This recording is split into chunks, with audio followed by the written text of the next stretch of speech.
की। हम महज 10 ट्रेडिंग सेशन दूर हैं यूनियन बजट से। 23 जुलाई को बजट पेश होगा। बजट से पहले कमाई की स्ट्रैटेजी बनाने के लिए हम खास सेगमेंट शुरू कर रहे हैं, मार्केट मांगे मोर। इस खास कड़ी में बाजार के दिग्गजों से बात करेंगे, ओवरऑल भी मार्केट पर बात होगी। आज हमारे साथ वैल्यू क्वेस्ट इन्वेस्टमेंट एडवाइजर्स के CIO रवि धर्मशी जुड़े हैं, जो इक्विटी मार्केट में 2 दशक से ज़्यादा का अनुभव रखते हैं। रवि रेयर एंटरप्राइजेस के साथ भी काम कर चुके हैं और एक बहुत एस स्टॉक पिकर माने जाते हैं। Ravi ji, good morning. पहले तो बात हो जाए बजट की, क्योंकि इस बार शुरू में एक एग्जम्पशन ये थी कि ऑलमोस्ट वही शायद फॉलो होगा जो इंटरिम बजट में आया था, लेकिन फिर बीच में वो इलेक्शन के रिजल्ट आए, बीजेपी को अपने आप फुल मेजोरिटी नहीं मिली, एलाइज के साथ एक सरकार बनी, तो एक थोड़ा सा रिस्क लग रहा था कि क्या कहीं कुछ पॉपुलिज्म तो नहीं आ जाएगा। लेकिन आपका बेसिक व्यू क्या है इस समय बजट से पहले, बजट को लेकर और मार्केट को लेकर? Good morning Anuj and good morning to viewers.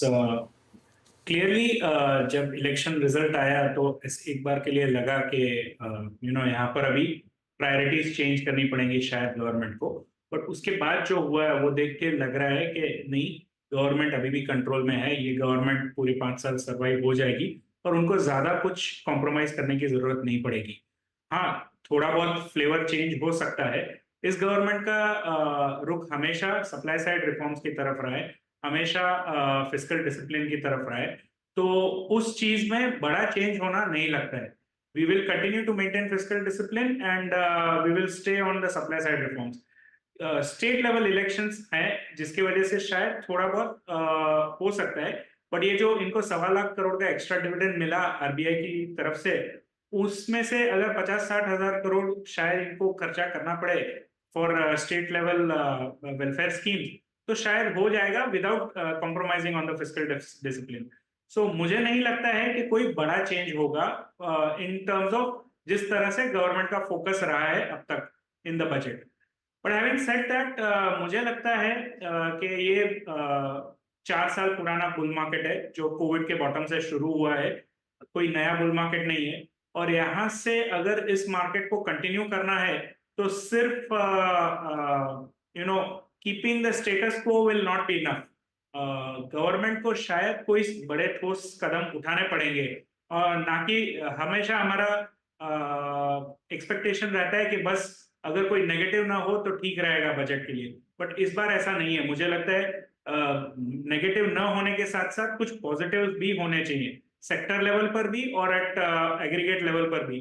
थोड़ा सा कुछ डिमांड रिवाइव करने के लिए, लोगों के हाथों में पैसा देने के लिए अगर स्टेप्स लिए जाएंगे तो that should be a good thing. Okay, अच्छा, अब यहाँ से अप्रोच क्या रखी जाए बजट को लेकर या ओवरऑल मार्केट को लेकर?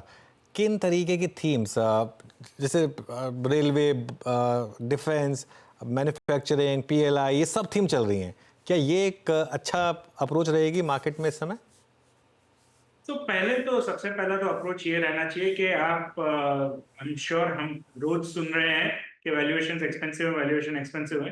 तो वैल्यूएशन एक्सपेंसिव है बट इसका मतलब ये नहीं है कि मार्केट गिर जाएगी। सो और ऐसा नहीं है कि मार्केट में कोई भी जगह पर कोई अपॉर्चुनिटी नहीं है और मार्केट छोड़ के भाग जाना चाहिए। ऐसा तो बिल्कुल ही नहीं है। ना ही कोई क्राइसिस, क्रैश या बहुत ओवर लेवरेज कॉर्पोरेट वर्ल्ड हो चुका है जिसकी वजह से इकोनॉमिक डाउनटर्न आ सकता है। सो पहला अप्रोच तो ये रहना चाहिए कि आप इक्विटीज में इन्वेस्टेड रहिए। दूसरा, कौन से सेक्टर्स की तरफ जाना है, कौन से स्टॉक्स की तरफ जाना है, yes that is something that we can keep reevaluating. तो हमारा ये मानना है कि जो स्टॉक्स, जो कंपनियां ज्यादातर सेंट्रल गवर्नमेंट कैपेक्स से ओरिएंटेड है, वहां पर हमें थोड़ा सा अभी कॉशियस हो जाना चाहिए। स्पेसिफिकली अगर मैं 2 सेक्टर की बात करूं तो रेलवे और डिफेंस, बिकॉज ये एक्चुअली पूरे ही सेंट्रल गवर्नमेंट के कैपेक्स पर डिपेंड करते हैं। अगर सेंट्रल गवर्नमेंट में स्लो डाउन आता है, हमारा ये कहना है कि the overall macro will shift from being driven, the cycle being driven by government to private sector. तो ये जो शिफ्ट होगा तो आइडियली आपकी कंपनीज भी इसके साथ साथ शिफ्ट होनी चाहिए। You should be, the companies that you own should be more focused towards private sector than towards the government. That is the only change that we are thinking. और incrementally 2 areas हैं जहां पर incrementally ज्यादा focus आ सकता है government का, which is one is the bottom of the pyramid, जहां पर थोड़े लोगों के हाथों में पैसे दिए जाएंगे, और दूसरा farm and rural related economies, तो जहां पर तो sectors like agrochemicals, tractors, two wheelers, FMCG, those are the kind of sectors where which can see some revival in demand. उनके 2-3 साल अच्छे नहीं गए हैं, तो वहां पर शायद रिवाइवल का चांसेस है। अच्छा रवि जी, बात करते हैं कुछ ऐसे स्पेस पे, और आई थिंक मैं अब जब जिस जिस बातचीत के दौर बता रहा हूँ वो है अर्निंग्स के लिहाज से। हमने आईटी में एक मूव देखा है फ्रॉम लोअर लेवल्स, और ये इंडेक्स अब CY21 के स्विंग हाइस को ऑलमोस्ट रिविजिट करता हुआ, बट प्राइस परफॉर्मेंस इंडेक्स की और उस वक्त की में एक ज़मीन आसमान का अंतर आ गया। इस बार की आईटी अर्निंग्स में आपको एक्सपेक्टेशन क्या है, और क्या ये post I think numbers deliver करने के लिए तैयार है आईटी स्पेस, अगर थोड़ा सा भी पॉजिटिव कमेंट्रीज आए तो? वीरेंद्र जी, आईटी में एक्चुअली सेग्रीगेट करना चाहिए। लार्ज कैप आईटी सर्विसेज जो हैं, वहां पर मुझे नहीं लगता है कोई बड़ा पॉजिटिव सरप्राइज आ सकता है। बट ऐसे छोटी छोटी कंपनियां हैं जो इंजीनियरिंग R&D पर फोकस्ड हैं, या कोई प्लेटफॉर्म आईटी कंपनीज है, या प्रोडक्ट कंपनीज है, वहां पर यस पॉसिबिलिटी है कि ग्रोथ शायद पॉजिटिवली सरप्राइज करें। बट अगर आप ओवरऑल आईटी सर्विसेज की बात करें, तो ये एक अब मैच्योर सेक्टर है। यहाँ पर ग्रोथ आज की तारीख में तो कम ही चल रहा है, और दूसरा यहाँ पर आर्टिफिशियल इंटेलिजेंस का एक स्वॉर्ड भी हैंग कर रहा है, तो जिसकी वजह से हमें ये नहीं पता है। सो अब तक जब आईटी में हायरिंग होती थी, वो एक लीड इंडिकेटर होता था कि यहाँ पर अब तेजी होगी। पर अब अगर आप देखें तो हायरिंग ट्रेंड्स बहुत अच्छे नहीं है यहाँ पर, and because of that, but that is a probably also two things। एक है ये जो ग्लोबल कैपेबिलिटी सेंटर्स जो इंडिया में बन रहे हैं, तो लोग ज्यादा खुद ही अपने सेंटर्स बना रहे हैं, ये एक है, आउटसोर्सिंग नहीं कर रहे हैं। और दूसरा है कि आर्टिफिशियल इंटेलिजेंस की वजह से the person amount of man power required is going down, so the net hiring number नहीं बढ़ रहा है। तो इन दोनों की वजह से आज की तारीख में ये अनसर्टेनिटी है कि आईटी सर्विसेज यहाँ से ग्रो कर पाएंगी या नहीं। तो इस हालात में मुझे नहीं लगता है कि कोई बड़ी तेजी हो जाएगी आईटी में, थोड़ा। बट ये सेक्टर अच्छा है, कैश फ्लो थ्रोइंग है, कहीं कोई बैलेंस शीट का इश्यू नहीं है, तो ऐसा नहीं है कि बहुत बड़ा क्रैश भी आ जाएगा। सो फॉर मेरा तो न्यूट्रल व्यू है, more towards negative in IT. Okay, आपका नेगेटिव व्यू यहाँ पर है। अच्छा सर, एग्जैक्टली बीते अगर आई थिंक मैं एक साल को देखूं, सबसे अच्छा मूव देने वाले स्पेसेस में एक और रहा, वो था वाइट गुड सेगमेंट, जिन्होंने पीएलआई का काफ़ी अच्छा खासा एडवांटेज उठाया, इलेक्ट्रॉनिक मैन्युफैक्चरिंग का भी। इस बार के मतलब जो ये समर सीजन जाएगा जब सर, आपको सेल्स वॉल्यूम्स कैसे एक्सपेक्टेशन है? क्या एक और प्राइस टच इन स्टॉक्स में विजिबल है क्या? हेवल्स, वोल्टास, डिक्सन, इन पर आपका टेक? क्रॉम्पटन? जो कंपनियां आपने कही, इनमें दो तरह की कंपनियां हैं। एक है जो खुद के ब्रांड है, जो रिटेल करती हैं, और एक है जो कॉन्ट्रैक्ट मैन्युफैक्चरिंग कंपनी है। कॉन्ट्रैक्ट मैन्युफैक्चरिंग कंपनी का एक्चुअली एक समर इन इंडिया से काफी कम लेना देना है, इतना नहीं है, क्योंकि उनके पास ब्रॉड बास्केट होते हैं प्रोडक्ट्स के। अगर कंज्यूमर फोकस्ड कंपनी है तो हाँ, थोड़ा सा ये क्वार्टर हैवी होगा, बट इतना भी नहीं जितना कि एक consumer white good consumer company का होता है। So but yes, last summer was actually very very good. तो इन कंपनियों के रिजल्ट अच्छे आने के चांसेस हैं, जो एक्चुअली मार्केट ने रिकॉग्नाइज कर लिए हैं, और काफी स्टॉक्स ने रैली भी किए हैं। Coming to other parts of electronic manufacturing जो नॉन कंज्यूमर है, वहां पर हमें लगता है that is driven more by production shifting away from China, जो चाइना प्लस वन की स्टोरी कहते हैं।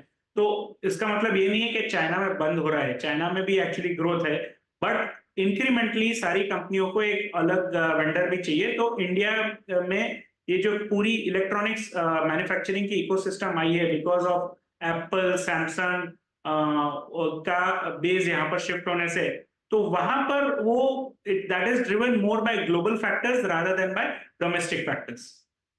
ओके बिल्कुल। तो ये इस समय वाइट गुड्स पर एक व्यू। अच्छा रवि जी, अब मुझे आपसे एक बात करनी है टेलीकॉम स्पेस पर, क्योंकि टेलीकॉम स्पेस में जो बड़ी डेवलपमेंट्स हुई हैं पिछले 6 महीने में, क्या उससे आपका व्यू कंस्ट्रक्टिव हुआ है या आपका व्यू ऑलरेडी कंस्ट्रक्टिव रहा है स्पेस पर? सी डेफिनेटली पॉजिटिव डेवलपमेंट्स हुए हैं। एक के जो हम 2016 से अगर देखें तो जो 15-20 प्लेयर हुआ करते थे टेलीकॉम इंडस्ट्री में, वो कंसोलिडेट होके 2 सवा 2 प्लेयर रह गए थे। वो 2 सवा 2 प्लेयर में तीसरा प्लेयर जो स्ट्रगल कर रहा था सर्वाइवल के लिए, वो अब सर्वाइव कर जाएगा, उसको पैसे मिल गए हैं। बट अभी तक जो पैसे मिले हैं वो सिर्फ सर्वाइवल कैपेक्स है। उनको 4G के सर्विसेज अच्छे करने के लिए ही पैसे मिले हैं अभी तक। 5G का कैपेक्स करने के लिए उनके पास पैसे नहीं है। तो और दूसरा जो पॉजिटिव हुआ है वो एसेंशियली आरपू जो बढ़ नहीं रहा था, वो फाइनली अब जो लीडर है उन्होंने भाव बढ़ाए हैं। सो इससे पूरे सेक्टर में अब थोड़ा फोकस बैक आ गया है, मार्केट शेयर की तरफ नहीं बल्कि प्रॉफिटेबिलिटी की तरफ। सो इससे ये दोनों ही चीजों से फायदा तो होगा। सो यहाँ से मैं समझता हूँ कि यहाँ से रैली आएगी।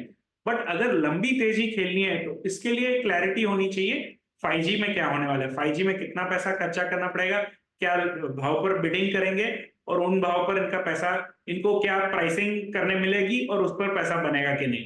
तो वहां पर मुझे अभी भी थोड़े बहुत क्वेश्चन मार्क है। मैं ये नहीं कहूंगा कि सब कुछ क्लियर है और अब ये लोग पैसे बना ही लेंगे, because India is a very price sensitive market और यहाँ पर कोई भी चीज बहुत ज्यादा प्राइस करना बहुत डिफिकल्ट है।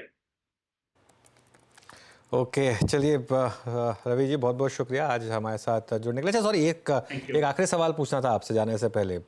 सॉरी, ये केमिकल स्पेस में क्या कुछ टर्न अराउंड के साइंस दिख रहे हैं कि आपके पोर्टफोलियो में है क्या कोई chemical stocks? Absolutely, I think chemicals में after a 3 bad years, finally some turnaround is happening. दोनों ही एग्रोकेमिकल में, स्पेशलिटी केमिकल और कमोडिटी, तीनों ही सेक्टर में थोड़े बहुत टर्नाराउंड के आसार हैं। ये जो इनिशियल टर्नाराउंड है, एक है जो बेस इफेक्ट है, जो खराब रिजल्ट पर अब शायद थोड़ा इंप्रूवमेंट आ रहा है। दूसरा है जो चाइना का इफेक्ट है। चाइना जो डंप कर रहा था सारा माल इंडिया में because of the crisis in the Red Sea, जिसकी वजह से फ्रेट के कॉस्ट बढ़ गए हैं, जिसकी वजह से प्रोडक्ट प्राइसेस फ्रॉम चाइना अब बढ़ने लगे हैं। और दूसरा कि चाइना में अभी वहां का जो रियल एस्टेट था उसको रिवाइव करने के लिए स्टेप लिए जा रहे हैं, जिसकी वजह से शायद उनके ये सारे प्रोडक्ट्स थोड़े डोमेस्टिकली ज्यादा कंज्यूम होंगे, तो इंडिया में शायद कम डंप होंगे। So because of this incrementally यहाँ से थोड़ा सा रिवाइवल लग रहा है। बट जो 2014 से 21 में जो one side top down rally हुई थी केमिकल्स में, वैसी रैली शायद ना हो। And you will have to be a little bit more bottom up stock picker in chemicals and identify space जहां पर ये तेजी यहाँ से आगे चल सकती है। So but yes, we are incrementally very positive on the chemical space और हमने स्टॉक्स लिए भी हैं। राइट, बहुत बहुत शुक्रिया आज हमारे साथ जुड़ने के लिए रवि जी, और इन सब टॉपिक्स पर बात करने के लिए। चलिए ये तो बात हो गई थैंक यू। Market fundamentals